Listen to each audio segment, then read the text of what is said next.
जब जिंदगी के 50 साल पार हो जाते हैं तो शरीर की जरूरतें बदल जाती हैं, मन की दिशा बदलती है और जीवन के प्रति दृष्टिकोण भी एक नए पड़ाव पर आ जाता है। ऐसे में सही मार्गदर्शन और वैज्ञानिक सलाह की आवश्यकता होती है, जिसे न सिर्फ दीर्घायु पाई जा सके बल्कि गुणवत्ता से भरपूर जिंदगी भी जी जा सके। आज हमारे साथ हैं डॉक्टर CM भगत, एक वरिष्ठ चिकित्सक और भगत हॉस्पिटल प्राइवेट लिमिटेड के संस्थापक। उन्होंने हजारों जिंदगियों को स्वास्थ्य और सशक्त जीवन का मार्गदर्शन दिखाया है। इस विशेष बातचीत में हम जानेंगे कि 50 की उम्र के बाद किस तरह की जीवन शैली होनी चाहिए, कौन सी आदतें अपनानी चाहिए और किन बातों से बचना जरूरी है। नमस्कार सर, आपका स्वागत करते हैं। मैं सबसे पहले आपसे सवाल पूछूंगी कि 50 साल के बाद, 50 की उम्र होने के समय कौन कौन सी जो बीमारी है वो बहुत चुनौतीपूर्ण हो जाती है, क्योंकि एज बीमारियों को बहुत जल्दी एक्सेप्ट करना शुरू कर देता है क्योंकि हमारी बॉडी वैसी हो जाती है, तो उसके बारे में बताइए। देखिए, एज जब 50 की होती है तो कई समस्याएं आती हैं, मेडिकल भी और मेंटल भी। मेंटल भी हम मेडिकल में ही लेते हैं कि आदमी की साइकोलॉजिकल रिक्वायरमेंट्स और वो चेंज हो जाता है। मेडिकल डिजीजेस की चर्चा एक मैं मेंशन कर देता हूँ कि heart attack, blood pressure, sugar, back एक, पोस्चर प्रॉब्लम, कैटरैक्ट, सुनने की शक्ति, बालों का झड़ना, बालों का सफेद होना, वो तो खैर आजकल बहुत पहले हो जाता है शुरू, और चाल में फर्क आना और एटीट्यूड की प्रॉब्लम होना। तो ये सब चीजें जो है ये एज के साथ साथ आती हैं। फिर एक सोच भी शुरू हो जाती है, आगे की चिंता कि भविष्य में मैं क्या करूंगा। तो वहां पे एक काफी फर्क आ जाता है। ये तो हो गया मेडिकल डिजीज के बारे में। फिर एक साइकोलॉजिकल इश्यूज भी साथ साथ आ जाते हैं जो मेरे हिसाब से ज्यादा इंपॉर्टेंट है और उनको कैसे हैंडल करना है। 50 के बाद, 60 के बाद जब आदमी रिटायर होता है, 60 के बाद या 65 के बाद, डिपेंड करता है किस तरह का जॉब है, तो अपने आप को कैसे बिजी रखना, एंगेज रखना। क्योंकि अगर बिजी नहीं रखेगा तो मेंटल इश्यूज आएंगे, आदमी को डिप्रेशन भी होगा, एजिटेशन भी हो सकती है, फ्रस्ट्रेशन हो सकती हैं। कैसा साथ होगा, कैसे वक्त बिताएंगे। अब इन सब चीजों को टैकल करने के लिए जो तैयारी है वो 50 के बाद शुरू हो जानी चाहिए। बाद में एकदम ये नहीं कि सडनली आज आप मैं रिटायर हुआ हूँ और आज मैं कुछ नया कर लूं, तो ऐसा तो नहीं होता है। बिल्कुल ठीक है ना। तो उसमें एक पूरा चेंज करना पड़ता है। फिर इसके बाद 50 के बाद एक आ जाती है अलग समस्या है, वो है फाइनेंशियल इनसिक्योरिटी। जिन लोगों ने प्लानिंग किया है या जिन लोगों ने नहीं किया, अनफॉर्चुनेटली हमारा सिस्टम एक ही चीज बताता है, इन्वेस्ट करो इन्वेस्ट करो, लेकिन वो फाइनेंस को कैसे यूज करना है वो भी डिस्कस करना जरूरी है। तो मैं चाहूंगा कि आज हम उसको भी डिस्कस करें। बिल्कुल, कि फाइनेंस को कैसे हैंडल करें कि आदमी खुद परेशान ना हो, खुद उसमें दब ना जाए। तो इसी तरह फिर और भी कई चीजें हैं। बाकी हर एक के अपने अपने इंडिविजुअल परसेप्शंस होते हैं, पर्सनैलिटी होती है। तो आप जैसे डिस्कस करना चाहते हैं करिए। बीमारियों की लिस्ट तो मैंने आपको सबसे पहले बीमारी आपने बहुत सारी बताई, लेकिन जो एक कॉमन होता है कि आप जब यंग होते हैं तो नींद बहुत ज्यादा आती है, लेकिन जैसे जैसे एज बढ़ती जाती है आप नींद के साथ मतलब ऐसा हो जाता है कि नींद कम आती है, रात को लेट सोते हैं, मॉर्निंग में जल्दी उठ जाते हैं। वो जो ड्यूरेशन होता है एक सोने का कि हमें 7-8 घंटे सोने चाहिए, वो कम होना क्यों शुरू हो जाता है, किन कारणों से शुरू होता है? देखिए, एक तो फिजिकल एक्टिविटी कम होती है, उससे फिर नींद अगर 5 या 6 घंटे भी हो जाती है तो काम चल जाता है। हमारे प्रधानमंत्री भी कितने घंटे सोते हैं, काम तो उनका भी चल रहा है और उनका क्या, देश को भी चला रहे हैं साथ में। तो ये इतने घंटों की जरूरत नहीं होती है कि आदमी 7 घंटे 8 घंटे की चिंता करे। ये एक 5 से 6 घंटे जितना आपको आराम से नींद आए। और इसमें इंटरप्शन भी होती है ओल्ड एज में, क्योंकि ओल्ड एज की कुछ बीमारियां होती है, जैसे प्रोस्टेट का हो गया, तो आपको रात को यूरिन पास करने के लिए उठना पड़ता है कई बार, तो नींद खराब होती है। फिर आदमी आकर सोने की आदत डालती है। ये नींद एक ऐसी चीज है जिसको जैसे आदत डाल लो वैसे हो जाती है। अब आदत डालना कई बार इतना आसान नहीं होता है, तो लेकिन टाइम क्या होता है कि एज के साथ आपका सोने का टाइम और उठने का टाइम फिक्स हो जाता है, जबकि जवानी में ऐसा नहीं है। जवानी में तो जब आपको मौका लगता है, लेकिन कई लोग सोते ही हैं। ये तो है नहीं कि जो लोग नाइट ड्यूटी कर रहे हैं क्या वो लोग अपना इरेगुलर टाइम पे नहीं सोते हैं वो। अब उसके लिए फिर क्या है कि हमारे पास मेडिटेशन एक तरीका है कि आप फोकस करिए अपने आप को किसी भी एक चीज पे। अच्छा, मेडिटेशन करने के लिए सिर्फ जरूरी है कि हम अर्ली मॉर्निंग ही मेडिटेशन करें? ये रात को सोने के लिए जो मेडिटेशन है, ये अर्ली मॉर्निंग में इसका क्या रोल है? कोई रोल नहीं है। इसकी तो जरूरत पड़ेगी रात को सोने के टाइम पे। तो ये एक अलग टाइप का मेडिटेशन है। रात के समय अलग मेडिटेशन होता है, मॉर्निंग में अलग मेडिटेशन। वो देखिए यहाँ पे आपको क्या करना है, किसी एक चीज पे फोकस करना है। फोकस करने का पर्पज ये है कि आप बाकी दुनिया से डिस्कनेक्ट हो जाएंगे। जब आप अपने आप को बाकी चीजों से डिस्कनेक्ट कर लेंगे तो आपको नींद आ जाएगी। वो ओवर पावरिंग होगी, वो इतनी नींद आएगी कि ओवर पावरिंग हो जाएगी, तो आप सो जाएंगे उसमें। अच्छा, सबसे अहम सवाल जो हमारा ये टॉपिक है वो ये है कि 50 के बाद हमें अपने लाइफस्टाइल में क्या चेंजेस लाना चाहिए, क्या बदलाव करना चाहिए कि आगे जो एज है जो एवरेज होती है, क्योंकि आदमी आजकल बहुत ज्यादा टेंशन, कार्डियक अरेस्ट जो हम बहुत ज्यादा सुनते हैं, और एंजाइटी, डिप्रेशन, और अभी आपने अपने जवाब में कहा कि सबसे ज्यादा फाइनेंस की प्रॉब्लम होती है। सो किस तरीके से व्यक्ति को अपने लाइफ को या अपने जो जीवन शैली है उसको बनाना चाहिए कि आने वाला समय सिक्योर हो जाए, और वो एक जो कहते हैं ना चेंज, जैसे कि अब ऑफिस है तो सुबह उसे अर्ली मॉर्निंग उठना है, पूरे दिन काम करना है, फिर शाम को आना है, फिर सोना है, तो उसमें क्या चेंज लाना चाहिए? पहले तो मैं कहूँगा फाइनेंस को जरूरत से ज्यादा अहमियत मत दीजिए। अगर आपको अपनी बाकी जिंदगी टाइम चुकानी है, हाँ फाइनेंस को ठीक से बैलेंस करिए, वो जरूरी है बैलेंस। आपने बाकी पूछा कि क्या चेंजेस करने चाहिए। एक तो हार्ड फिजिकल एक्टिविटी। आपने देखा बड़े बड़े प्लेयर भी जो हैं वो 30-40 के बीच में रिटायर हो जाते हैं। जितने भी लॉन टेनिस के प्लेयर हैं या क्रिकेट के प्लेयर हैं, दैट मीन्स बॉडी की जो अडेप्टेबिलिटी है वो हैवी एक्सरसाइज के लिए उतनी नहीं रहती। तो आदमी को अपना जो एक्सरसाइज का जो रूटीन है उसको थोड़ा सा माइल्ड कर लेना चाहिए, धीरे धीरे उसको नीचे ले आए, और ताकि बॉडी को दिक्कत नहीं हो। और इस सब के साथ ही ये जरूरी है कि आप एक्टिविटीज अपनी बरकरार रखिए। लेकिन मतलब ये एक्सरसाइज लेवल कम करने का मतलब ये नहीं कि आप एक्टिविटीज बंद कर दें। एक्टिविटीज तो आपको करनी है, और वो पूरे दिन में डिस्ट्रीब्यूट करिए, काम के साथ करिए, सुबह के टाइम करिए, रात को करिए, ये सब जरूरी है।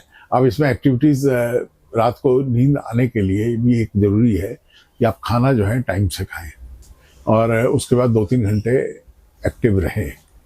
अब जब आप थक जाएंगे तो आपको नींद भी अच्छी आएगी, एक हैबिट डालने वाली बात है। और आप कहेंगे आप खाना खा के, नींद तो आती है कई बार खाना खा के, लेकिन वो नींद अक्सर खुल जाती है थोड़ी देर बाद। जो खाना खा के इंस्टेंट में नींद आती है, थोड़े आधे घंटे में जो नींद आती है, हाँ, वो कई बार नींद खुल जाती है। पर अब कई लोगों को उसकी आदत है, तो मैं ये नहीं कहूँगा कि आप अपनी आदतें ही चेंज कर लो। बेसिकली वो नहीं होगा। किसी एक ने कहा, दूसरे ने चेंज कर लिया, इतना आसान नहीं है। कहने वाले के लिए आसान होता है तुम ये करो, तुम वो करो, लेकिन क्या वाकई ऐसा हो सकता है? नहीं हो पाता है ऐसा। नहीं, लेकिन अगर व्यक्ति को ये पता चले कि अगर मैं चेंज कर लूं तो शायद मैं जिन परेशानियों का आगे फेस करूंगा उससे बच जाऊंगा। बिल्कुल बिल्कुल, वो तो करना ही करना है। इसके बारे में पता होना कि हाँ, अगर मैं ये चीज नहीं करता हूं तो मुझे किन परेशानियों का सामना करना पड़ सकता है आने वाले समय में। देखिए, एक्टिविटीज में जो चेंज है इम्पोर्टेंट है कि आप अपनी एक्टिविटीज को अपनी एज के साथ ट्यून करिए। अब जैसे ड्राइविंग है, मैं कहूंगा कि 60 के बाद अगर आप ड्राइविंग कर रहे हैं रेगुलरली तो करिए। सडनली 60 के बाद ड्राइविंग शुरू कर दें और बढ़ा दें, नाइट ड्राइविंग कर दें, तो दिक्कत आ जाएगी, एक्सीडेंट हो जाएंगे। अच्छा, कारण कुछ भी हो सकता है। आपके रिफ्लेक्सेस लगिश हो जाते हैं एज के साथ, आपका विजन कमजोर हो जाता है कैटरेक्ट की वजह से, विजन चेंज भी होता है कि आपने अपने नंबर चेक करवाए कि नहीं करवाए वक्त के साथ। इसके अलावा अपनी जो, जैसे मैंने बताया, फिजिकल एक्टिविटी, अब फिजिकल एक्टिविटी में वॉकिंग भी रखिए और बाकी बॉडी की एक्सरसाइज भी करिए। वॉकिंग तो आपको पैरों और हिप्स पे देगी ध्यान, बाकी बॉडी में आपको बैक का भी ध्यान रखना है, आपको अपनी नेक का भी ध्यान रखना है। नहीं तो अक्सर ओल्ड एज में सर्वाइकल की बातें करने लग जाते हैं लोग। सर्वाइकल में क्या होता है कि नेक स्टिफ होगी और आपकी जो नर्व्स है हाथ की वो आपको डिस्टर्ब करती है, पेन होती है उसमें, ठीक है ना। तो नेक की एक्सरसाइज भी करनी है आपको, वो उसमें जोड़नी है अगर आपने पहले नहीं करते हो, क्योंकि जिस दिन आपको ये समस्या शुरू होगी उस दिन फिर आप एक्सरसाइज करोगे। तो उससे अच्छा है कि आप धीरे धीरे स्लो लेवल पे और उसको फिर इंक्रीज करते रहिए। एक्सरसाइज नेक की करिए, शोल्डर्स की करिए, और बैक की करिए। बैक के मसल को स्ट्रेंथन करना जरूरी है, नहीं तो बढ़ती एज के साथ ऑस्टियोपोरोसिस जो एक समस्या आती है, बहुत ज्यादा, मैं स्पेसिफिकली वर्ड मेंशन कर रहा हूँ, ये तंग करेगी और आपकी बैक एक बढ़ जाएगी, ये दिक्कत करती है। नी जॉइंट की बात मैंने पहले ही कही है, क्योंकि बहुत ज्यादा वॉकिंग करेंगे तो नी जॉइंट की प्रॉब्लम आएगी। तो वॉकिंग को डिस्ट्रीब्यूट करके रखिए, दिन में 3 बारी को में बांट दीजिए उसको, सुबह दोपहर और शाम। मतलब जितने स्टेप आप करते हैं कीजिए, लेकिन उसको टुकड़ों में कीजिए। उसको टुकड़ों में करिए। कारण बताता हूँ कि जब आप लगातार किसी मसल जॉइंट को स्ट्रेस कर रहे हैं तो उसकी ब्लड सप्लाई जो है कॉम्प्रोमाइज हो जाती है लगातार दबाव से। और आप उसमें बीच बीच में पॉज देते हैं। आपने मान लीजिए एक 200 मीटर का चक्कर आप लगा रहे हैं, वो चक्कर आप 5 चक्कर लगा के 7 चक्कर लगा के आप रेस्ट कर लीजिए 10 मिनट, और फिर उठकर फिर दोबारा शुरू कर लीजिए। इसने कहा कि एक ही बारी में 3 किलोमीटर चलना है, ठीक है ना। उससे क्या होगा कि जॉइंट जो है आपका घिस जाएगा, और जब उसमें ब्लड सप्लाई कम होगी तो उसमें पेन भी ज्यादा होगा। हाँ, जो कहते हैं घुटनों में दर्द हो रहा है। को डिस्ट्रीब्यूट करना जरूरी है। ये कहना मैं कहूंगा गलत होगा कि आप सुबह उठे और एक ही बारे में 4 किलोमीटर की वॉक करके आ गए। बढ़ती एज के साथ मैं कहूंगा इस चीज को कंट्रोल करिए। रात की वॉक को अलग हिस्सा दीजिए, दोपहर को एक छोटी सी वॉक रखिए, सुबह एक वॉक रखिए। अब जैसे मैं आज अभी का बताता हूँ कि मैं अभी सुबह से 3000 स्टेप्स कर चुका हूँ, शायद 3-3.5 अभी दोपहर को भी मैं हॉस्पिटल में उठूंगा और एक राउंड लूंगा, तो 1000, 1200-1500 स्टेप वहां जाएंगे। फिर शाम को थोड़ी एक्टिविटी होती है, और रात को खाना खाने के बाद मैं 2-2,500 स्टेप्स करता हूँ। यानी कि टोटल 10,000 आप कंप्लीट करते हैं? 8-10,000 कर लेता हूँ मैं किसी, जो जरूरी है। जरूरी तो मैं कहूंगा कि 6-7,000 है। 8-10,000 जो है वो थोड़ा ज्यादा हो जाता है, पर हर एक की अपनी बॉडी है। कईयों को देखिए 4 पराठे खाने के बाद भी वेट गेन नहीं होता, और कई देख लें तो वेट गेन हो जाता है। सही कहा कि देख लो तो वेट गेन हो जाता है। तो हर एक का, बाकी we don't have to copy anybody, we have to see that हमें क्या सूट करता है। हमें फ्रूट सूट करते हैं, हमें वेज फूड सूट करता है, हमें नॉन वेज करता है, तो हमें ट्रायल लेना पड़ेगा ना, हमें चेक करना पड़ेगा। आपको ट्रायल लेने की तो उम्र निकल गई, ट्रायल तो हमने 50 साल तक ले लिए सारे। अब आपको उसको प्रैक्टिकली इम्प्लीमेंट करना है। क्या हमें ये फॉलो करना है, ये डाइट अपना बनाना चाहिए, ये डाइट अपना अपने हिसाब से चलना चाहिए जी। अच्छा, अगर शॉर्ट में बोलूं तो ये कहूंगा यूट्यूबर्स को फॉलो नहीं करना है, आप अपनी बॉडी को खुद फॉलो करिए। अच्छा, देखिए मत, मतलब सोशल मीडिया के देखिए, आपसे देखिए, there are 2 things, one is learning and one is knowledge. Learning तो आपने 50 लोगों की बातें सुन के आपने समझ लिया, ये सीख लिया। आपकी नॉलेज आपको क्या समझाती है, आपको इंटरप्रेट करना सिखाती है कि नहीं उसको, वहां पे आपका ज्ञान आता है, ठीक है ना। इंफॉर्मेशन एंड नॉलेज, ज्ञान, ये जो ज्ञान है ज्यादा जरूरी है, बजाय इसके कि मैंने उसके वीडियो देखे जिसको 1 लाख लोगों ने देखा है, 2 लाख लोगों ने देखा है।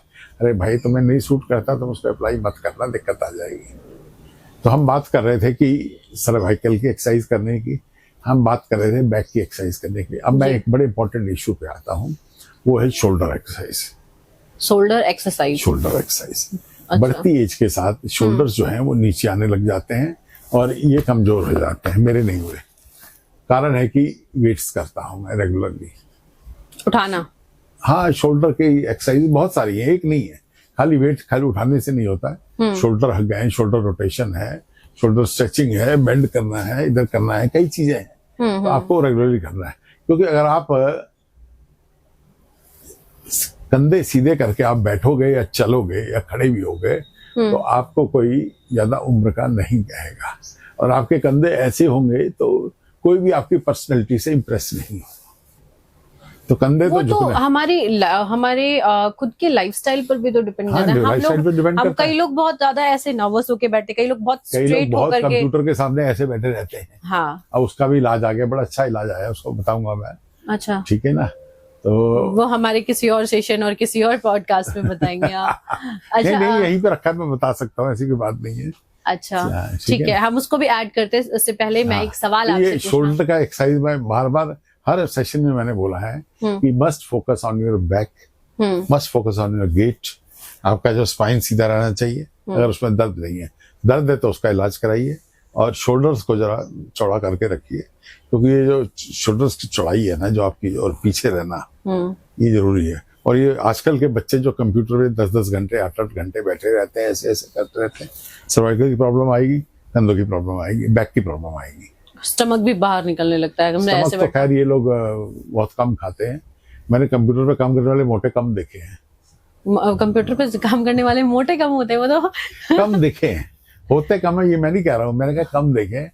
शायद वो जिम वगैरह जाए जो कि अपने आप को फिट रखते हैं। हाँ, उन्हें पता होगा कि और उन्हें एक्स्ट्रा एक्सरसाइज की जरूरत है। शायद। अच्छा, ये बताइए कि मैंने कई लोगों को देखा है कि 70 के बाद भी, अभी आपने कहा कि एज जो है वो विजन वगैरह कमजोर कर देता है, आप देख नहीं पाते, आप सुन नहीं पाते, और बहुत सारी चीजें वीक होने लगती। कुछ लोग ऐसे होते हैं जो बहुत ही ज्यादा 70 अबव होने के बाद भी उन्हें चश्मा लगाने की जरूरत नहीं है, उन्हें मतलब सुनाई बहुत क्लियर दे रहा है, उन्हें दिखाई सब कुछ सही दे रहा है। ये किस वजह से होता है? देखिए, ये आपने देखा या उनसे पूछा? चश्मा लगाने की जरूरत नहीं है। नहीं, हमने देखा, हमने बात भी की, पूछा भी। मैं समझाता हूँ इसको। कई लोगों की आईज नेचुरली अच्छी होती है, अच्छी बातें अच्छी होती है। कई लोगों को एज के साथ कैटरेक्ट होता है, जो डायबिटिक है उनका कैटरेक्ट ज्यादा होता है। इसी बात में मैंने ये भी बता दिया है कि जो डायबिटिक है उनका कैटरेक्ट जल्दी हो जाता है। अच्छा। और जब कैटरेक्ट की सर्जरी होती है, आजकल जो मॉडर्न सर्जरी है, जो पहले वाली की बात नहीं कर रहा हूँ, दिमाग पे पट्टी बांध के घूमते रहते थे, तो मॉडर्न सर्जरी नए नए लेंस आ गए हैं। तो मान लीजिए जिसके चश्मा भी लगा है 4 नंबर 5 नंबर 6 नंबर 7 नंबर, तो जब उसके लेंस डाला जाता है तो इस चीज को ध्यान में रखा जाता है कि जब कैटरेक्ट की सर्जरी के बाद उसका जो विजन आएगा, लॉन्ग डिस्टेंस विजन जो है वो नॉर्मल हो जाता है।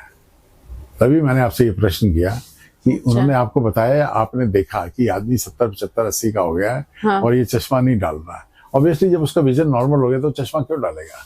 मैं भी आपसे बात कर रहा हूँ, मेरे पास चश्मा है, लेकिन इस चश्मे का ऊपर का हिस्सा जो है वो नॉर्मल 0 है, और जो नीचे का हिस्सा वो पढ़ने के लिए मुझे उसमें चाहिए होता है। तो कैटरेक्ट सर्जरी में के बाद अक्सर इसकी जरूरत पड़ती है।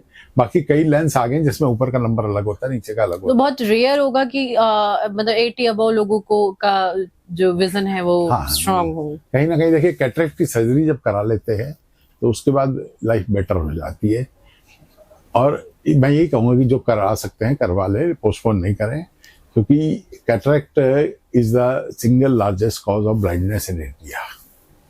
अच्छा। तो अब इसको लोग पोस्टपोन क्यों करते हैं? फैसिलिटीज नहीं है। अब इस चक्कर में बड़े बड़े सेंटर भी खोले गए हैं, गवर्नमेंट ने भी स्कीम्स बनाई है, इंकरेज भी करते हैं। एक चित्रकूट में है सदगुरु का आश्रम, पता नहीं कितने लाख सर्जरी उन्होंने अपने पूरे एरिया से ही कैटरेक्ट वाइप आउट कर दिया, तो दूर दूर से लोग आते हैं। इस तरह साउथ में एक है, तो बहुत बड़ा सेंटर है। इसी तरह एक इधर यूपी में है एक सेंटर। तो ये सेंटर से इन लोगों ने बहुत बड़े काम किए हैं, रोज की सैकड़ों सर्जरीज करते हैं, और कैटरेक्ट करा लेना चाहिए। It's very safe surgery.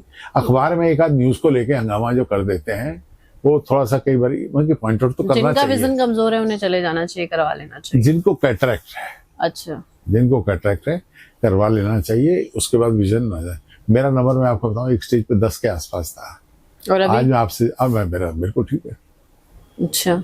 मैं तो जिस दिन कैटरेक्ट की झलक दिखी मुझे, नहीं आपने भी कराया? हाँ, मैंने करा ली सर्जरी की, तभी तो 10 नंबर गैप हो गया। अच्छा, तो ये आप सलाह भी दे रहे हैं कि जिसको है प्रॉब्लम वो जाकर के करा ले। जिस आदमी ने, मेरा देखिए नंबर जो चश्मे का था, वो मैं करीब 8 साल का था तब से है। 8 साल से कम एज में होने की वजह, वो फैमिली का होगा या कुछ भी वजह नहीं होगी, जेनेटिक भी हो जाता है, जेनेटिक भी होता है, फैमिली भी होता है। तो आप सोचिए, जिस आदमी ने 8 साल से लेके 60 साल तक चश्मा डाला, जिस दिन उसका चश्मा उतर गया और विजन बिल्कुल नॉर्मल है जैसे मेरा अभी है, तो क्या वो आदमी डांस नहीं करेगा? करेगा। बहुत ज्यादा करेगा। अच्छा, मैं आपसे अगला सवाल ये जानना चाहूंगी कि 50 के बाद कौन कौन से टेस्ट करवाने बहुत जरूरी होते हैं, और क्यों जरूरी है वो टेस्ट? बिल्कुल बिल्कुल, बहुत इंपॉर्टेंट क्वेश्चन है, और मैं इसका जवाब आराम से देता हूँ, एक एक स्टेप करके। ठीक। हम बॉडी के सारे हिस्से को लेते हैं। बढ़ती एज के साथ टेस्ट करवाने जरूरी है, इसमें कोई डाउट नहीं है। और ये टेस्ट, कुछ टेस्ट फीमेल्स के लिए अलग हैं और मेल्स के लिए कुछ कॉमन है दोनों के लिए। अच्छा। अब पहले फीमेल्स का ले लेते हैं। फीमेल्स में एक तो मैमोग्राफी रिकमेंड करते हैं, क्योंकि ब्रेस्ट कैंसर बहुत कॉमन है और ब्रेस्ट कैंसर टोटली क्योरेबल भी है। तो खेल रह जाता है अर्ली डिटेक्शन का, जल्दी पकड़ में आने वाली बात है। मैमोग्राफी। अच्छा, ठीक है ना, तो ये रिकमेंड। ये कितने तक का टेस्ट हो जाता है? ये एक्सरे है 1500 के आसपास होता है मेरे को। तो आपके हॉस्पिटल में है? मेरे यहाँ मैमोग्राफी नहीं है। आपके यहाँ नहीं मेरे है? यहाँ मैमोग्राफी नहीं रखी है मैंने, क्योंकि स्पेशलाइज्ड है, जो डायग्नोस्टिक सेंटर है उन्हीं के यहाँ ठीक रहता है, या बहुत बड़े हॉस्पिटलों में। अच्छा। तो ये बेसिकली तो ये वाला टेस्ट 50 के बाद कराना चाहिए या पहले? 35 के बाद करा लेना चाहिए। एक पीरियड है, अपने जो गायनेकोलॉजिस्ट या जो फैमिली फिजिशियन उससे रेगुलर टच में रहिए, और एक ब्रेस्ट का सेल्फ एग्जामिनेशन होता है वो सीखे। उसमें हथेली से ना आदमी चेक करता है कि कहीं कोई गांठ जैसे कोई गांठ महसूस होती है, जाके चेक करा लें, क्योंकि ये एक ऐसा कैंसर है जिसका 100% क्योर है, प्रोवाइडेड टाइम से एक्शन शुरू। अगर पहले पता चल जाए बचा जा सकता है। मैं बहुत इस पर जोर दे रहा हूँ। फिर लेडीज में दूसरा आ जाता है सर्वाइकल कैंसर। तो अगर मेंसेस रुकने के बाद अगर ब्लीडिंग शुरू होती है किसी वक्त भी, या इवन अदरवाइज मेंसेस के बीच में इरेगुलर ब्लीडिंग होती है, तो उसकी जांच कराना जरूरी है, क्योंकि सर्वाइकल कैंसर या एंडोमेट्रियल कैंसर दोनों में होने के चांसेस रहते हैं। तो ये उसकी जांच कराना जरूरी है, गायनेकोलॉजिस्ट करती हैं। पीसीओडी और पीसीओएस पीसीओडी तो एक अलग चीज है। जिन महिलाओं को ज्यादातर पीसीओडी और पीसीओएस की प्रॉब्लम होती है, क्या उन्हें सर्वाइकल कैंसर होने के ज्यादा चांसेस होते हैं? सर्वाइकल कैंसर देखिए किसी को भी हो सकता है, उसके लिए एक वैक्सीन भी है जो यंग एज में लगती है, पर जिन्होंने 30 साल तक नहीं लगवाई उसके बाद लगाने का फायदा होता नहीं है। अच्छा, 30 से पहले लगवा लेना चाहिए? नहीं, उससे पहले, ये एक्टिव सेक्स लाइफ से पहले। ओके। ये यानी कि जो अभी बच्चे जैसे 14-15 के आसपास, हाँ, उनको 14, 15, 18 से पहले ये उनको है, क्योंकि एक वायरल इन्फेक्शन से जुड़ा हुआ है ये। अच्छा। तो वो उसको वैक्सीन लगवाते हैं। तो इस वैक्सीन का नाम क्या है? इस वैक्सीन के 1-2 ब्रांड्स पे आते हैं, तो नाम ब्रांड का नहीं बताऊंगा, पर ये एक वैक्सीन है और ये गायनेकोलॉजिस्ट से डिस्कस करके लगवा ली जाए। ये ज्यादा कॉस्टली तो नहीं होता? थोड़ी महंगी है ये, समथिंग इतनी है। अब जब आई थी तो 4000 की थी, अभी मेरे कल 1200-1500 की हो गई शायद। ओके, नहीं, लेकिन अगर लाइफ सेविंग है और सर्वाइकल कैंसर जैसे बड़ी बीमारी, क्योंकि कैंसर ऐसी बीमारी है कि कोई नहीं चाहता कि उसे हो, ठीक है ना, तो इससे बचाव होता है, पर 100% आदमी कहे कि नहीं होगा ये है। तो क्योंकि ये वायरस है जिसकी से ये एसोसिएट किया गया है, तो वो वायरस को कंट्रोल करती है। तो ये हम आगे चलते हैं, क्योंकि टेस्ट बहुत लंबी लिस्ट है।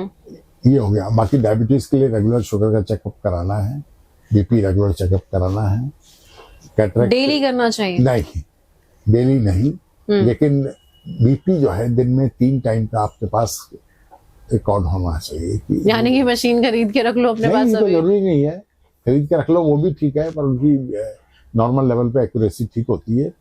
तो सुबह का एक रीडिंग होती है, एक दोपहर की होती है, एक रात को होनी चाहिए। आफ्टर 50? हाँ, आफ्टर 50 कह लो, आफ्टर 40 कह लो। इसी तरह शुगर भी जो है वो ये भी कि खाली फास्टिंग चेक किया है, बीपी चेक करना जरूरी भी है, और अलग अलग खाने का। उसके अलावा HbA1c टेस्ट कराना जरूरी है। HbA1c ये 6 महीने में एक बार टेस्ट करा लीजिए, क्योंकि हो सकता है आपकी फास्टिंग शुगर नॉर्मल हो, लेकिन आपका HbA1c ज्यादा आ रहा है। इसका मतलब है कि आपका खाने में या तो डाइट इस तरह की है, तो आपकी शुगर बढ़ रही है बीच में काफी ज्यादा, जिससे HbA1c एक जनरल लेवल देता है कि आपकी शुगर कितनी जा रही है। इसके अलावा आपको जो टेस्ट कराने हैं वो एक शुगर से रिलेटेड मैं पूछना चाहूंगी, जैसे एज बढ़ती है तो क्या मीठा कंट्रोल कर देना चाहिए, बहुत जरूरी होता है, या कुछ लोग बहुत मीठे के शौकीन होते हैं? कि आपको अगर तकलीफ है तो कंट्रोल करिए, और नहीं और है तो शुगर बढ़ी हुई है तो कंट्रोल करना जरूरी है, और नहीं तो जरूरी नहीं है। तो क्या जरूरत है, एंजॉय करिए लाइफ। नहीं, कई लोग कहते हैं शुगर हो जाएगा। मैं देखिए, आपकी एज बढ़ गई, आप 60 के हो गए, आपको शुगर नहीं हुई, तो आप जरूरत से ज्यादा बंदिशें लगाने के मैं अगेंस्ट हूँ शुरू से, कि आदमी को अपनी जिंदगी जीनी है, जो अच्छा लगता है वो करे। अगर उसे पसंद है तो वो इसलिए ना करे कि मेरे को शुगर हो जाएगा तो मैं नहीं खाऊं। किसी यूट्यूब वाले ने उसको डरा दिया और वो डर के मारे खाना बंद कर दे, तो ये गलत है। देखिए, कल भी मैं टीवी पे देख रहा था, एक एयर इंडिया का एक्सीडेंट हुआ, और USA में भी एक एक्सीडेंट हुआ। वो जो एक एक्सपर्ट बैठा था, कहता है जब इंडिया में एक्सीडेंट हुआ तो आधे घंटे के अंदर 1500 यूट्यूबर ने कंटेंट लोड कर दिया, सब ज्ञानी बन गए, सब एयरलाइंस के एक्सपर्ट बन गए। और USA में एक्सीडेंट हुआ तो किसी ने नहीं डाला।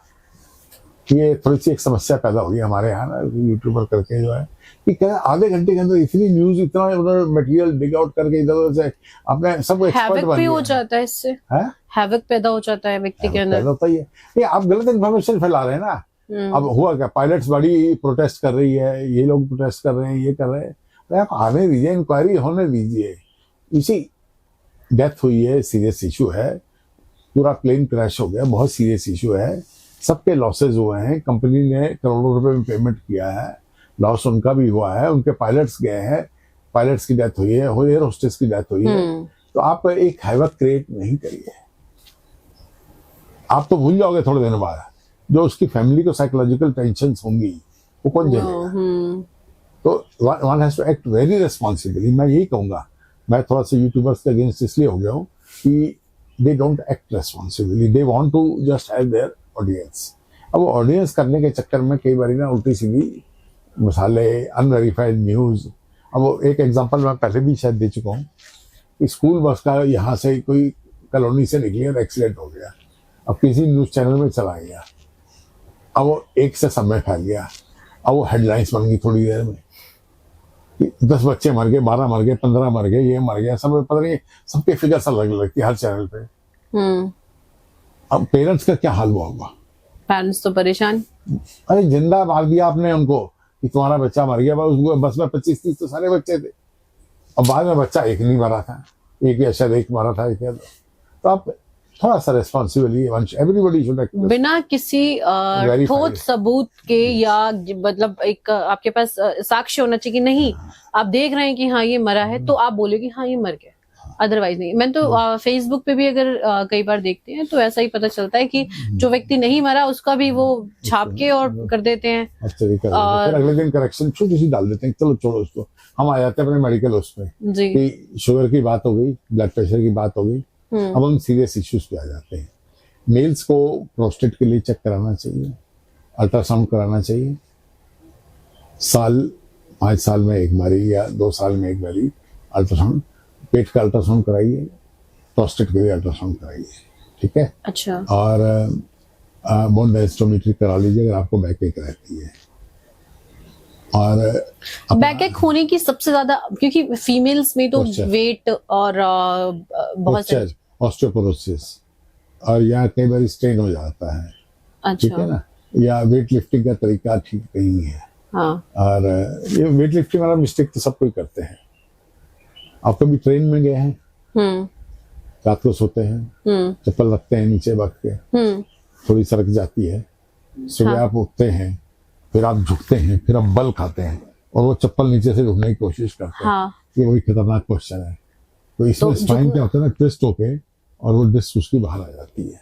अच्छा, तो वैसे डाउन नहीं होना चाहिए। Bending and twisting, bending and twisting is a very dangerous movement. Okay, तो हमें ध्यान रखना चाहिए कि हम कैसे हर स्टेज पे ध्यान रखना है, बेंड कर रहे हैं, हम कैसे लिफ्ट करना है, स्पाइन पे अपने किस तरीके का असर डाल रहे हैं। हर चीज को इज्जत देनी पड़ती है। मतलब हमारी बॉडी में जितने भी पार्ट्स हैं सबको रिस्पेक्ट की जरूरत है। रिस्पेक्ट देंगे तो वो हमें ज्यादा अच्छी लाइफ देंगे। तो इसके बाद हम और आगे आ जाते हैं कि सीए कोलन का इंसिडेंस भी है और देर से डायग्नोस होता है, लेकिन होता है। सीए कोलन, तो हाँ, सीए कोलन, हाँ, सीए कोलन के लिए आपको स्टूल का टेस्ट कराना है ऑकल्ट ब्लड के लिए। ये 2 साल में 1 साल में एक बार करा दीजिए, बड़ा सस्ता टेस्ट है। कितने तक का हो जाता है? 100 रुपए का होगा। तो आपके हॉस्पिटल में अवेलेबल? ये तो हर लैब में होगा। अच्छा। स्टूल फॉर ऑकल्ट टेस्ट, ठीक है ना। तो ये टेस्ट कराना जरूरी है कि कोलन, और फिर अगर कभी सडनली अनएक्सपेक्टेड वेट लॉस होना शुरू हो जाए तो इमीडिएटली अपने डॉक्टर को कंसल्ट करिए। वो आपको बताएगा कि कैसे, कौन कौन से टेस्ट होने चाहिए। ब्लड टेस्ट भी होता है, अल्ट्रासाउंड भी होता है, एक्सरे भी होता है, एक्सरे टेस्ट भी कराएगा, पीएसए भी कराएगा, एग्जामिन भी करेगा, एंडोस्कोपी भी कराएगा। तो कभी भी unexpected weight loss in anybody, unexpected bleeding in anybody, खांसी में ब्लड आ गया है, चेक कराना है। तो इस तरह ये जरूरी है। खांसी में और स्टूल में ब्लड आ गया है। नोज, कई बार मैंने ये देखा है कि नोज में तो मैं इतना नहीं कहूँगा। नहीं, खांसते हुए नाक और मुंह से खून आना, वो किस वजह से होता है? कई बार मैंने कई लोगों को देखा है ऐसा होते हुए। देखिए ये एपिस्टेक्सिस होता है कई बार तो, और वो सॉरी ड्राई वेदर में ज्यादा होता है। ड्राई वेदर में? हाँ, ड्राई वेदर में ज्यादा होता है। नोज पिकिंग से होता है, ब्लड प्रेशर की वजह से होता है। जिनका बीपी हाई होता है उनमें भी हो जाता है। बीपी हाई वालों को ज्यादा प्रॉब्लम होती है इस चीज की। लेकिन ड्राई नोज से भी होता है। बचपन में जब ये टीनेज एज में होता है तो वो वेसल्स होती है थोड़ी प्रोमिनेंट होती है, तो बच्चा जब नाक में उंगली करता है तो वहां से ब्लीडिंग शुरू हो जाती है, या अच्छा। ड्राई क्रस्ट बन जाती है तो हो जाती है। तो कई कारण है, जैसे डॉक्टर ये बीमारी कोई बड़ी बीमारी तो नहीं होती नहीं, इसमें सीरियसनेस नहीं है। पर अगर देखिए अब 50 की एज में अगर किसी को ब्लीडिंग हुई है तो ब्लड प्रेशर हाई हो सकता है, इससे इंडिकेशन। हाँ, बाकी इसके अलावा अगर एक रेगुलर ब्लीडिंग है, पीछे से मुंह में भी आ रही है तो फिर ईएनटी सर्जन जांच करेगा कि अंदर कोई ट्यूमर तो नहीं बन रहा है, ठीक है ना। क्योंकि देखिए बढ़ती एज के साथ ट्यूमर की पॉसिबिलिटी हमेशा रहती है कैंसर की। अच्छा। लेकिन उसके लिए पैनिक नहीं करना है, आपने जांच कराए और लाइफ को एंजॉय करें। ट्यूमर को जांचने के लिए कौन सा टेस्ट इंपॉर्टेंट है? डिपेंड करता है कहाँ का है। ईएनटी वाला ईएनटी देखेगा, और स्किन वाला स्किन देखेगा, पेट वाला सर्जन देखेगा, गायनी वाला गायनी देखेगा। नहीं, लेकिन हमें फर्स्ट स्टेज पे ही पहले ही पता चले कि हाँ हम फिजिशियन के पास जाके या जो आपका स्पेशलिस्ट है उसको जाके दिखाइए। वो इसमें जरूरी कोई है। गूगल सर्च की जरूरत नहीं है। इसमें आदमी जो मैंने बताया ना, bleeding from any area unexpectedly या अनएक्सपेक्टेड वेट लॉस होना, हाँ, और वेट गेन या होना, कोई स्वेलिंग, वेट गेन होना तो अलग चीज है। उससे कोई प्रॉब्लम नहीं। कैंसर से जल्दी वेट गेन नहीं होता है। अच्छा। हाँ, आपका किडनी खराब है, साल्ट रिटेंशन होने लग जाएगा तो बॉडी फूल जाएगी, वो एक वेट गेन होता है, पर वो हेल्दी वेट गेन नहीं है। हेल्दी वेट गेन और चीज है, ये अनहेल्दी वेट गेन है। क्योंकि जब उस स्टेज में आता है तो आदमी बड़ा सिक सा लगता है, शक्ल से सिक लगता है, तो उसको छोड़ दीजिए। तो ये तो हो गया जो टेस्ट हमें ओल्ड एज में कराने हैं रेगुलरली, ठीक है ना। Stool for occult blood, ultrasound prostate के लिए, ब्रेस्ट एग्जामिनेशन, सीए सर्विक्स के या ओवेरी के या उसके एंडोमेट्रियम के मैलिग्नेंसी के टेस्ट कराने हैं, ये ओल्ड एज में कराने जरूरी होते हैं। और आदमी रेगुलरली करा ले, इनको नहीं कराएगा तो दिक्कत आती है बाद में। बिल्कुल। अच्छा, ये बताइए इस उम्र में मानसिक स्वास्थ्य को बरकरार रखने के लिए क्या करना चाहिए? वेरी इंपॉर्टेंट क्वेश्चन, और मेरे को हमेशा दिमाग में रहता है कि एक तो आदमी को बिजी रखना चाहिए, किसी भी एज में हो। हाँ, आदमी को बिजी रखना चाहिए, दोस्त बना के रखिए। अक्सर आदमी ना काम में इतना बिजी है, दोस्त मिल जाता है। दोस्त जरूरी है। दोस्त बहुत जरूरी है, क्योंकि जो साथी है, हो सकता है आपका साथ पूरा दे, हो सकता है परिवार के बाकी कामों में बिजी हो, या आप पहले रिटायर हो गए और साथी अगर काम कर रहा था वो बाद में। तो ये आदमी को अपना एक दूसरा है, अपनी हॉबीज बना के रखे। जो आपकी हॉबीज थी, कभी आपने उनको छोड़ दिया, जैसे पेंटिंग करते हैं दोबारा से शुरू कर दिए, उसे जिंदा कर लो। हाँ, उनको जिंदा करिए। अगर आप कविता लिखते थे तो दोबारा लिखने शुरू, अगर आप गाते थे तो गाइए, अगर आप डांस करने का थोड़ा सा शौक रखते डांस करिए, घूमने का शौक रखते थे घूमने, गार्डनिंग करते थे गार्डनिंग करिए, इतने शौक है, फोटोग्राफी करते थे फोटोग्राफी करिए, जो दिल करे वो जो दिल करे करिए। अपने आप को बिजी रखिए, पैसे के लिए नहीं कर रहे। जो आपके शौक है वो पैसे के लिए नहीं होते हैं, शौक आपकी लाइफ को एंजॉय करने के लिए है। और किताब लिख लीजिए, और कुछ नहीं तो मेमोरीज अपनी लिख लीजिए कि आपने क्या क्या किया। आजकल तो लोग एक और भी करने लगे कि रिटायरमेंट के बाद अपने साथियों के पुराने कच्चे चिट्ठे खोल के रख देते हैं, किताब में छाप देते हैं। तो वो भी कर सकते हैं। वो जो साथी चले गए हैं वो अगर किताब का पता चले तो वापस आ जाएंगे। मैं ये कहूंगा जो कॉन्ट्राडिक्ट नहीं कर सकता है उसके अगेंस्ट बिना वेरीफाई के रिपोर्ट नहीं लिखनी चाहिए, क्योंकि अगर आपको पसंद है आपने लिख दी, इट्स नॉट राइट। किताब कई बार किताबें देखिए इसलिए टाइटल दिए जाते हैं कि वो बिके, आपको मालूम ही है कि, और फिर उनको बेचने के लिए होता है। अब हाँ, एक मैं और कहूँगा ओल्ड एज में कि कुछ लोग एक शौक बना लेते हैं रिटायरमेंट के बाद या 50, 55, 60 के बाद शिकायतें करना।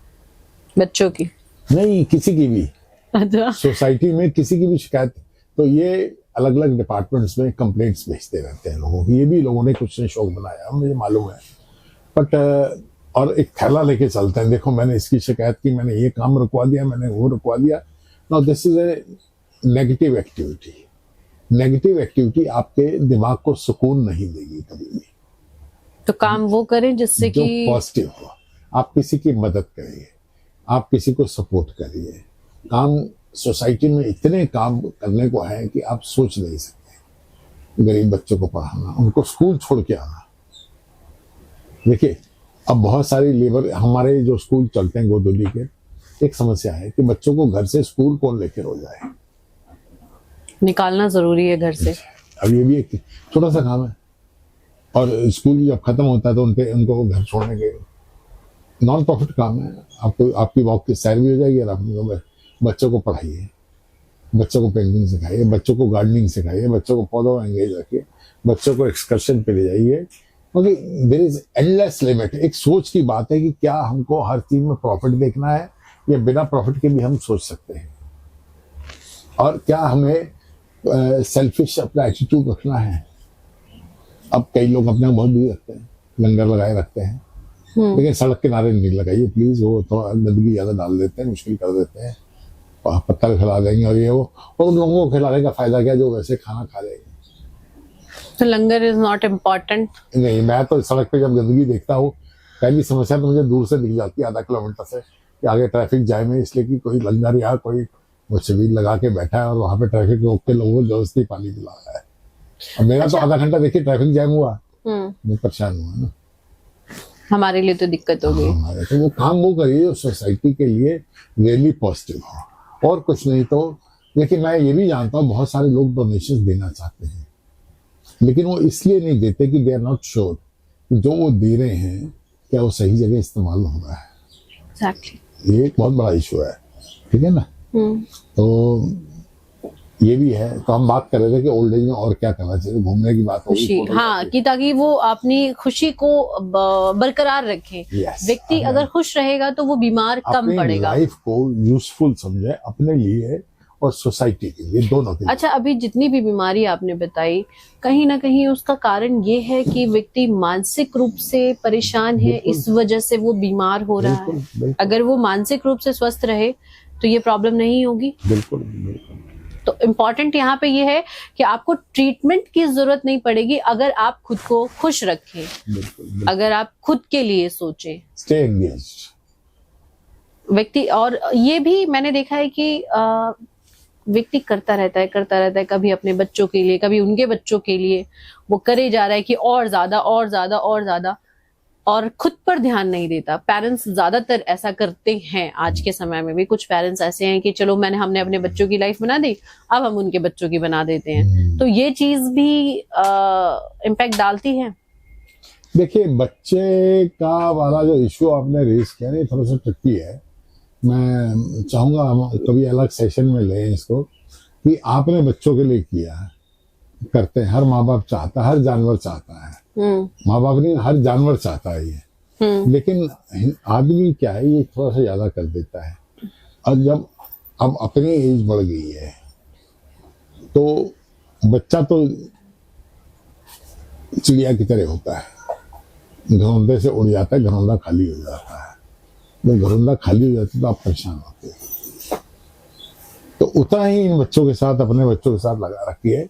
अभी हम आगे जो अगला टॉपिक है ना, वो जब लेंगे इसी में फाइनेंस एंड उसका, तो उसमें मैं जिक्र करूंगा इसका, कि आपको अपने आप में बिजी रखना है, घूमने फिरने की आदत डालनी है, और साथी का साथ भी देना है। ये भी एक बहुत बड़ी समस्या है कि जो कई बारी पत्नी पोते पोतियों के साथ ज्यादा बिजी हो जाती है, या उसको तकलीफ होती है, बीमारी होती है, वो उतना, या उसके शौक और आपके शौक मैच नहीं करते। तो ये समस्या आती है कि कौन किसका साथ देगा, कौन नहीं देगा। लेकिन फिर भी आपको अपनी हॉबीज रखनी है, और अगर कोई हॉबी रख रहा है तो उसको इनकरेज करना भी जरूरी है। अब इसमें बहुत सारे हैं। अब मेरे को एक जैसे मजा आता है कि कई बार मैं इंस्टीट्यूशन में चला जाता हूँ, लेक्चर ले आता हूँ, तो वो भी एक हॉबी है, और हर एक को ये मौके नहीं मिलते हैं। मुझे भी जितने में कई बार मेरी इच्छा होती है उतने नहीं मिलते हैं, कोई बात नहीं।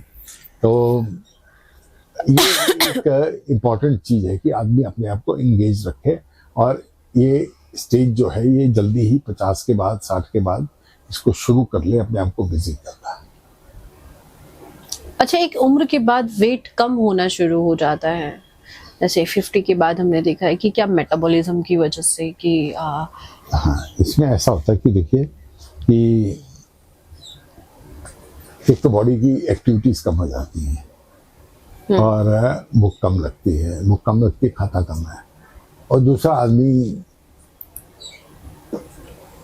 थोड़ा डरता है, इसलिए भी खाना कम कर देता है कि मेरा वेट गेन ना हो जाए या और बीमारियां लग जाए।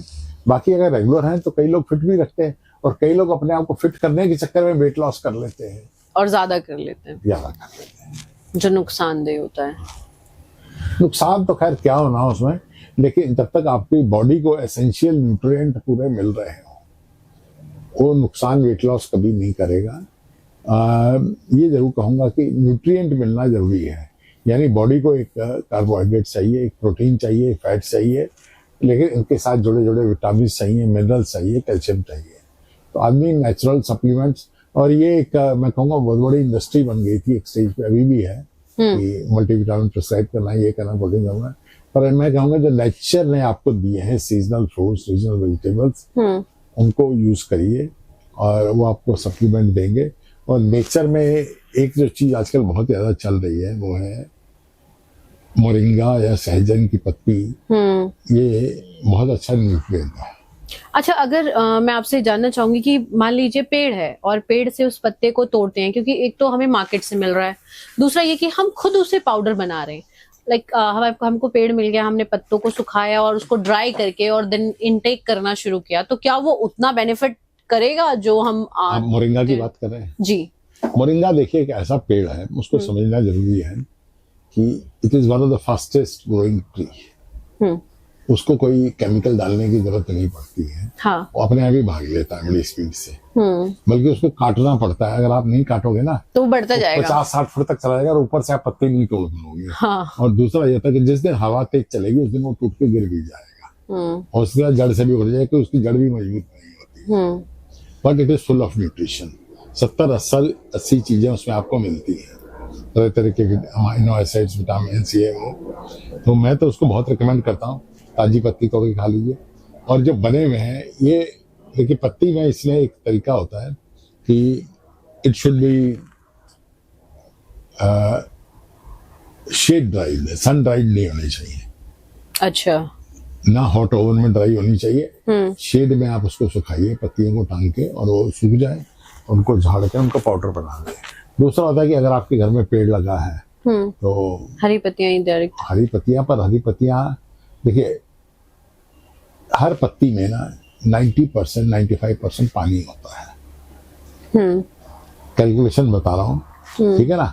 तो आपने 100 ग्राम पत्ती तोड़ के खा ली, 100 ग्राम पत्ती तोड़ के खा ली, तो आपको मिली कितनी पत्ती? 30। 5% ही तो सॉलिड है उसमें ना, बाकी तो पानी था वो तो उड़ गया, ठीक है ना। या 8% हो गया, इससे ज्यादा नहीं होगा। 10% में नहीं हो सकता, 10% में नहीं होता है। अब उससे अच्छा होता है कि 100 ग्राम तो बहुत ज्यादा पत्ती होती है, 100 अब मैं कहूँगा कि 100 मिलीग्राम भी आपका है, तो उससे अच्छा क्या होता है कि आदमी कैप्सूल फॉर्म या पाउडर फॉर्म में ले ले, क्योंकि वो ड्राइड है, उसमें से पानी निकाला गया। और मैंने कहा कि शेड ड्राइड होना चाहिए। जब शेड ड्राइड होगा तो आपने अगर 500 मिलीग्राम का एक टैबलेट या कैप्सूल खा लिया है, तो आप सोचिए आपको कितनी क्वांटिटी एक बारी में मिल गई। और वो आप रोज खा सकते हो, वो आप सुबह शाम भी खा सकते हो। कि आप अपना इस चक्कर में कि मैं खुद अपने पेड़ से तोड़ के खाऊंगी, क्या इतना कर पाओगे? नहीं, छोड़ दो उसको। इतना कर लो, ठीक है, जब मौका मिले कर लो, पर उसकी जिद नहीं करो। तो 50 के बाद मोरिंगा पाउडर लेना भी इम्पोर्टेंट है। Yes, it is good. पहले भी ले सकते हैं। इम्पोर्टेंट मीन्स देखिए, इम्पोर्टेंट जब आप कहते हैं तो एसेंशियल आ जाता है, एसेंशियल नहीं है, but I suggest it's very good. कई फायदे हैं उसके। एक तो सस्ता बहुत है, दूसरा विटामिन बहुत है, प्रोटीन्स भी है उसमें, मिनरल्स भी है, रेयर एलिमेंट्स भी हैं उसमें, और सस्ता है। लेकिन एक चीज और है, इसमें फाइबर बहुत है। तो जिन लोगों को कॉन्स्टिपेशन की शिकायत रहती है वो ना ले। वो ले इसको। अच्छा, कौन फाइबर है तो कॉन्स्टिपेशन। फाइबर है तो इसके 2 कैप्सूल सुबह ले ले, 2 शाम को। इतना मैं जरूर कहूंगा कि जिनको कब्जी है वो खाने से पहले ले ले, जिनको कब्जी नहीं है वो खाने के बाद ले ले बस। उसका फिर इम्पैक्ट अलग अलग पड़ेगा थोड़ा खाने सा फर्क पड़ेगा, एक रफेज है ना। तो इसे आपका ये कहना है कि कैप्सूल फॉर्म में ले। हाँ बेटर रहता है अगर आपको कहीं से। और अगर हम खुद ही मतलब जैसे व्यक्ति अब नहीं खरीदना चाह रहा कैप्सूल, मैं आपको अभी 4 शीट्स दे दूंगा, आप घर में जाके लगा लो, 3 साल तक आपका पेट बड़ा हो जाएगा 8-10 फुट का। और फिर अपने आप सुखाओ और पाउडर बना के खा लो। पाउडर ज्यादा फायदेमंद होगा। पाउडर बना जो आप अपने आप बना रहे हैं वो ज्यादा फायदेमंद। अच्छा, वो पाउडर बनाने के लिए क्या वो उसकी बहुत ही ज्यादा अच्छी वाली लीव्स होनी चाहिए या सभी चलेंगी? सभी चल जाती है, ऐसा इम्पोर्टेंट वाली नहीं होनी चाहिए, येलो नहीं होनी चाहिए, येलो नहीं, क्योंकि वो सारा उसका जो न्यूट्रिशन लीफ होती इतनी ज्यादा है उसकी। इट्स अ वंडर प्लांट और अपने देश में है, काफी यूज होना चाहिए। हमारे पास है लेकिन हमें पता नहीं है। हम पाउडर पता है, हम यूज नहीं करना चाहते।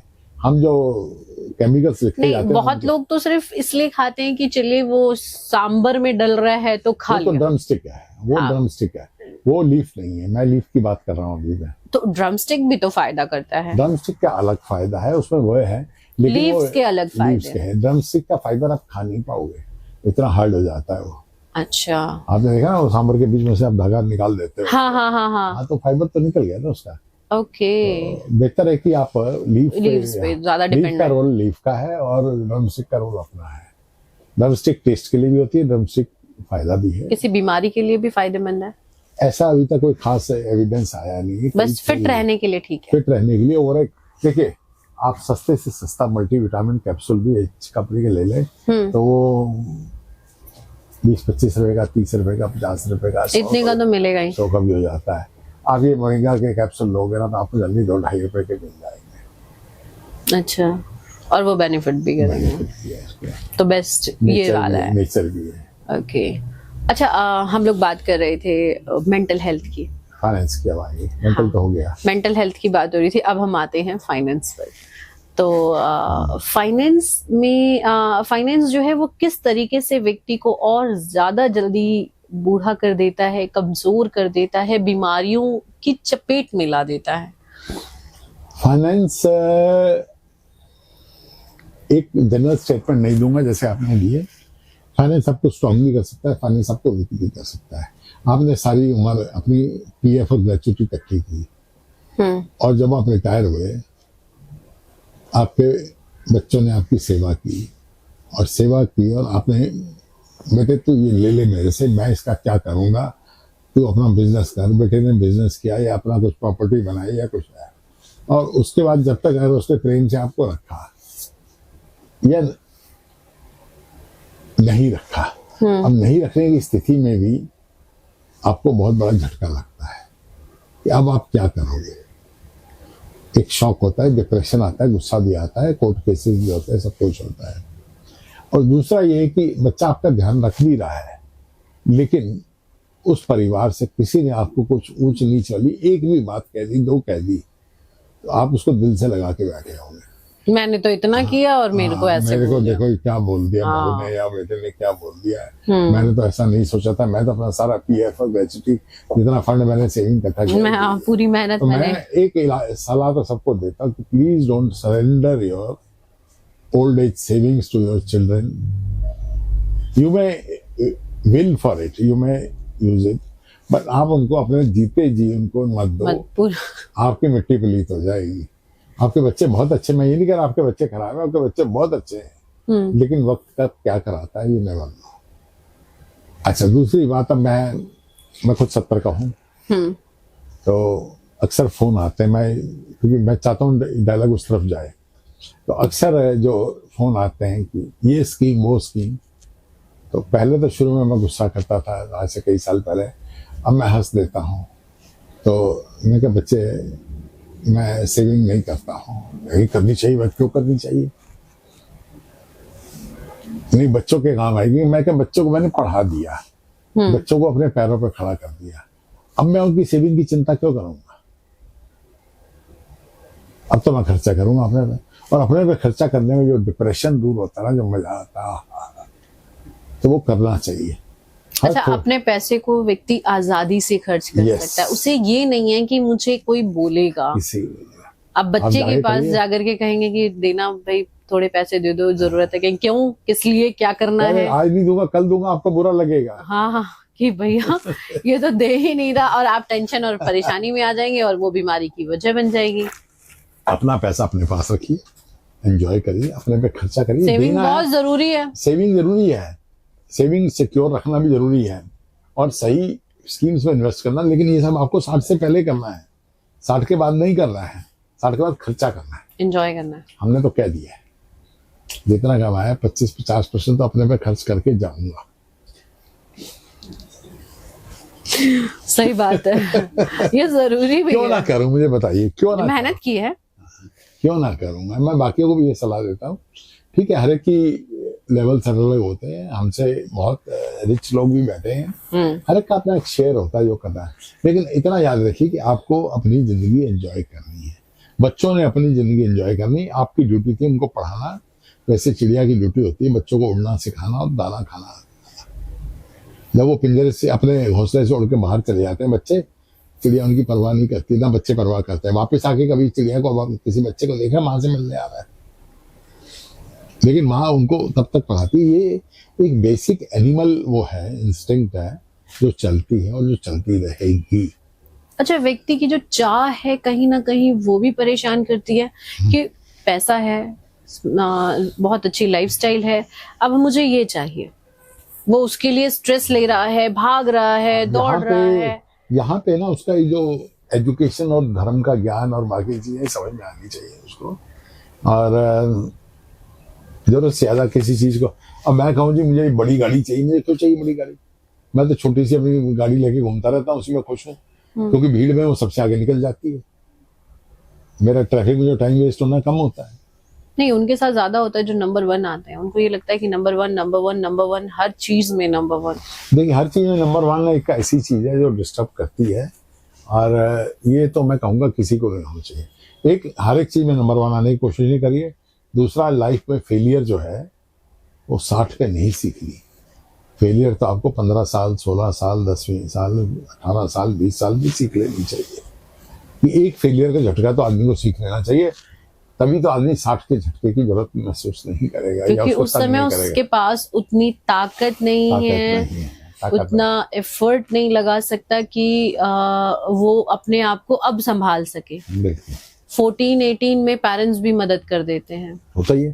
तो एक बार एक साल में बच्चा फर्स्ट आता है, दूसरे साल में बच्चा नीचे चला जाता है, लिस्ट में मस्ती की है उसने। लेकिन पढ़ाई के नंबर का जिंदगी की सक्सेस से कोई लेना देना नहीं है। जिंदगी की सक्सेस जो आपकी पढ़ाई है, बिजनेस करके दोगा, नॉलेज, लेकिन आपका एटीट्यूड जो है, attitude towards your life, attitude towards your business, attitude towards your work, तो जरूरी ये जरूरी है। और यहाँ पे एक पीछे कागज लगा है, फेड हो गया है, उसमें मैंने लिखा हुआ है कि मेरे अंदर क्या क्या कमियां हैं।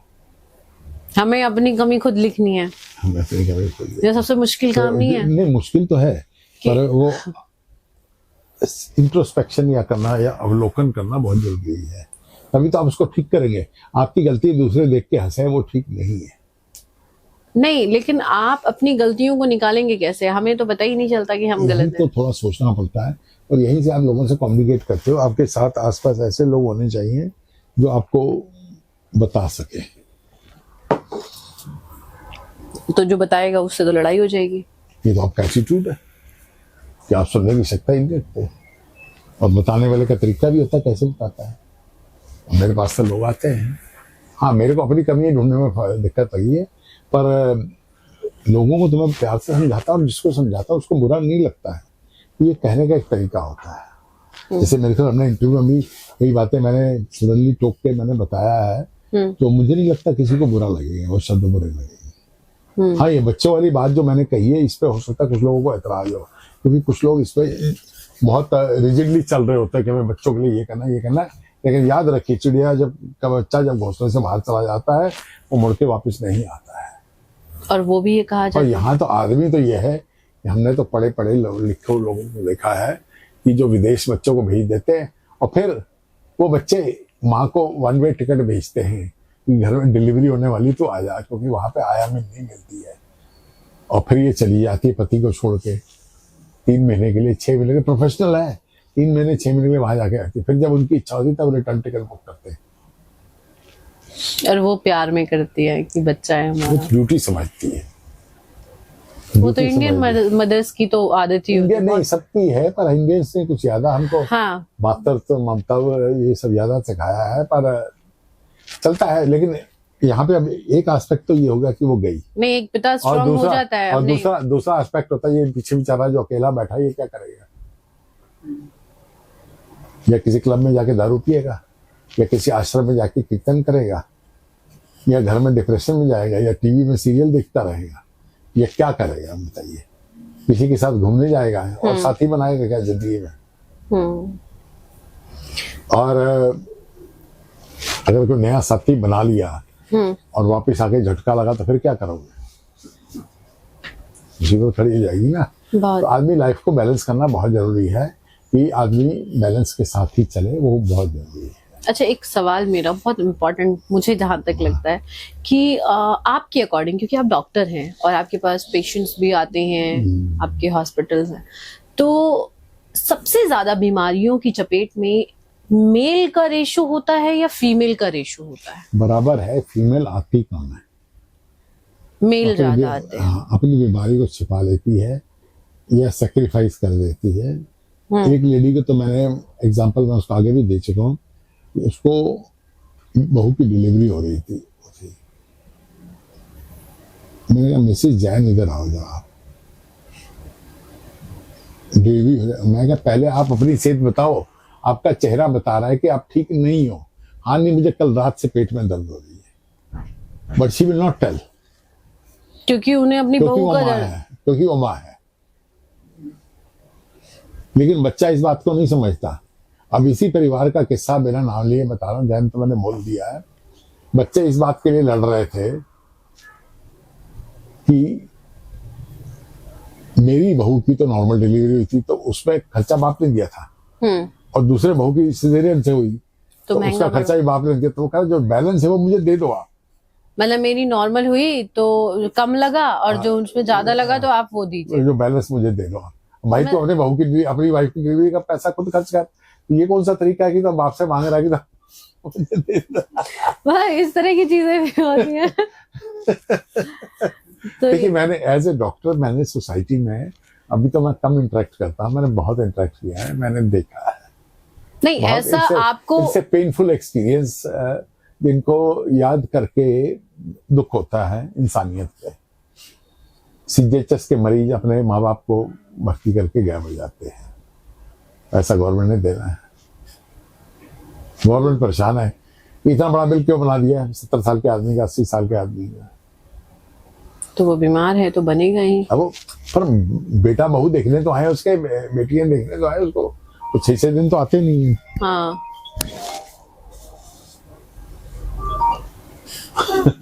तो ये तो खैर मेरा एक्सपीरियंस है पर्सनल, जो मैंने देखा आईसीयू में रह के।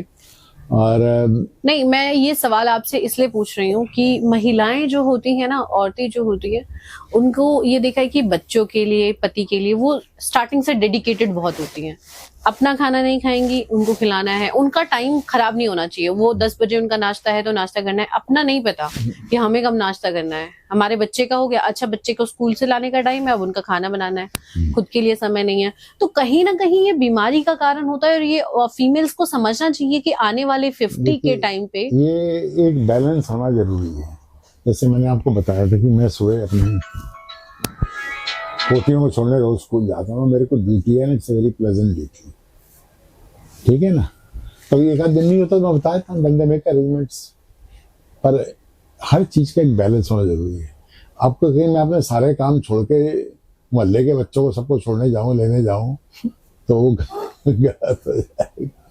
ठीक है, इस तरह माँ को भी अपनी सेहत का भी ध्यान रखना है, क्योंकि अगर वो नहीं रहेगी, अपनी बीमारी के बारे में चर्चा नहीं करेगी, बताएगी नहीं।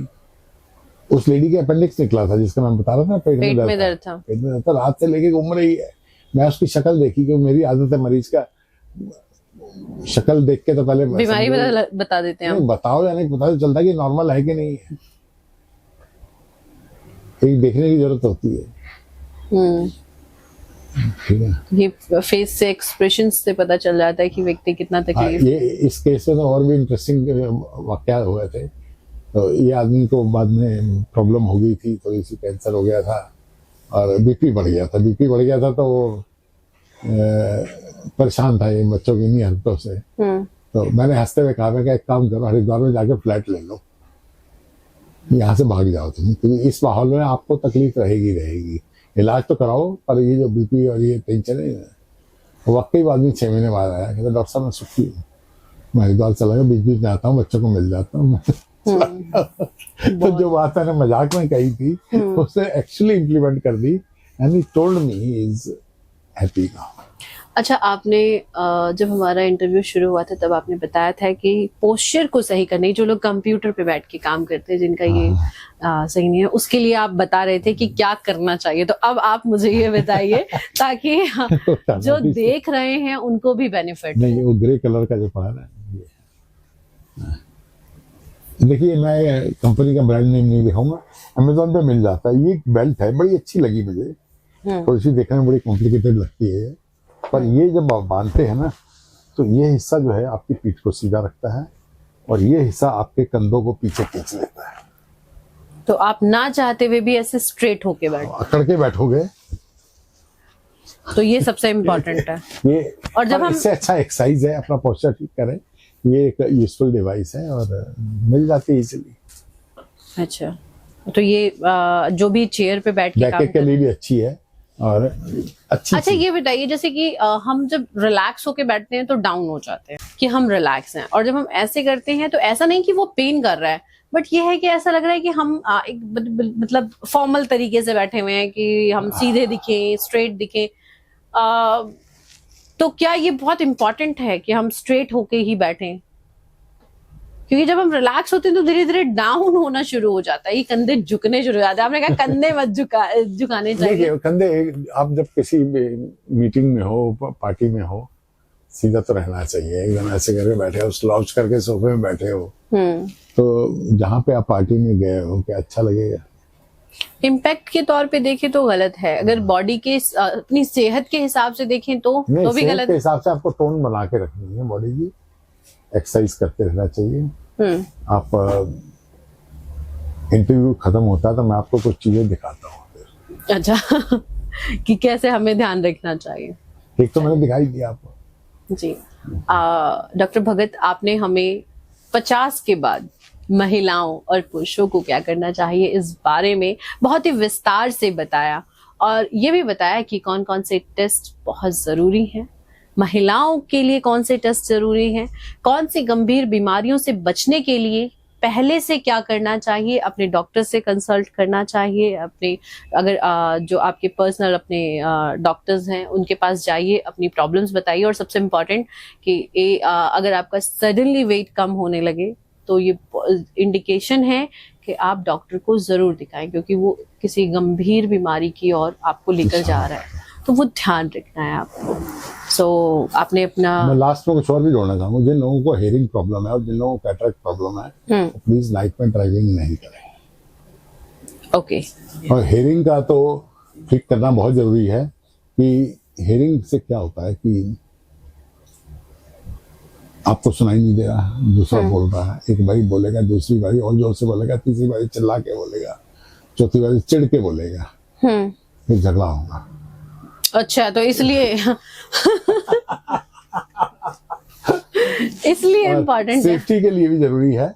हाँ, अगर आप गाड़ी चला रहे हैं तो आपको हॉर्न वगैरह सुनाई देने चाहिए। और विजन के लिए जरूरी है कि आपके आसपास जो व्हीकल आ रहे हैं, तो एक होता है एक्यूटी विजन, सामने क्या है, एक होता है फील्ड ऑफ विजन। जब आपका फील्ड ऑफ विजन कम हो जाता है तो आपको एक्सीडेंट होने के चांसेस ज्यादा है। और फील्ड ऑफ विजन के लिए आपका हियरिंग, फील्ड ऑफ विजन के लिए तो आपको अपने को आईज की जो मूवमेंट वगैरह ये सब, और फील्ड ऑफ विजन नॉर्मली अच्छा खासा होता है। आप देखिए ना, आप सामने देख रहे हैं लेकिन आपको यहाँ पे जो उंगली हिल रही है दिख रही है।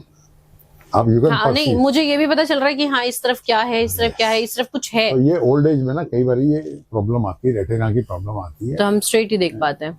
स्ट्रेट तो देख लोगे, साइड पे नहीं दिखता, कईयों को सेंटर में नहीं दिखता है रेटिना की वजह से। तो बॉडी बड़ी कॉम्प्लेक्स है, ईश्वर भी अपना खेल खेलता रहता है जहाँ भी समय है, के साथ चीजों को जहाँ पूरा भी कर है देते वो। और बाकी ठीक है, अपना ध्यान रखे हर कोई अपना। और 50 के बाद मेडिटेशन जरूरी है, सोने के लिए कई बार जरूरत पड़ जाती है, जागने के लिए। नींद की गोली खा के मैं सोने की कोशिश जो अक्सर लोग डाल भी लेते हैं, पर वो दिक्कत करती है तो अगला दिन फ्रेश नहीं होता है। अच्छा, एक जो सवाल मेरा रह गया, वैसे मुझे ये बहुत इम्पोर्टेंट था पूछना, कि व्यक्ति सोता तो है लेकिन जब मॉर्निंग में उठता है तो वो थका हुआ रहता है। उसका कई कारण हो सकते हैं। एक होता था कि शुगर रात को लो हो गई है, दूसरा है एक कुछ लाइफ में एम्बिशन है जो पूरी नहीं हुई, या कोई ऐसा हादसा पिछले दिन हुआ है जो मेमोरी उसकी सारी याद तक करती गई है, ठीक है ना, या किसी ने कुछ कहा है वो आपको कौन ले जा रहा है, तो वो मॉर्निंग में आप थके हुए फील करेंगे, you don't feel fresh. But ये तो वो हमेशा बाकी कहते हैं कि रात को सो तो अपनी पिछले दिन की सारी मुसीबतें वहीं छोड़ के सो, अगले दिन सुबह फ्रेश रहो। कहते तो हैं, कहना आसान है, पर टाइमिंग क्या होना चाहिए? टाइमिंग आपका है, खाने के बाद 2 से 3 घंटे का गैप होना चाहिए। और खाना कितने बजे तक लास्ट खा लेना चाहिए? जैनियों की बात मानो तो सूरज डूबने से पहले खा लो, पर संभव नहीं होता मॉडर्न लाइफस्टाइल में, फिर भी कहूँगा 8 बजे तक खा लेना। लास्ट खाना खा लेना चाहिए, 10 बजे तक आपको बेड, 10-11 बजे 11 तक बजे तक सो जाना चाहिए, और सुबह सूरज उगने से के पहले। साथ साथ 5, 5:30 बजे, 6 बजे, मतलब उगने के साथ साथ ही हमें भी उग जाना चाहिए। जिसने सुबह की सूरज की रोशनी देखी, हमारे शास्त्र तो यही कहते हैं, वही सबसे अच्छा है। विज्ञान भी कहता है मॉर्निंग, अगर सनराइज देखा आपने तो आप बहुत कुछ देखते हैं फिर लाइफ में। बिल्कुल बिल्कुल। जी, थैंक यू सो मच, आपने अपना कीमती समय दिया, हमारे चैनल को दिया और इतनी सारी जानकारी दी, तो उसके लिए आपका बहुत बहुत धन्यवाद।